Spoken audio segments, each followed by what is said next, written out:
Hi, it's me again with CorelDraw Tips and Tricks, part 3 of this, and y'all are probably getting tired of it. I've added 2 red lines and an orange or yellow line inside there, and I thought this would be a very good example to do an interlocking ring. So to do this, we need to Control G to group it together, and then we need to go to Control D to duplicate it together, or duplicate it. Now we want to have them interlocking. If you can see, the one on the right is on top of both of them.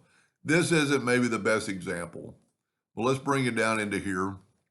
Let's take a rectangle and just make sure you get like this 4 white points on the side. You've got it selected. Shift select the one here and go up here to intersect. And what it did, it made that.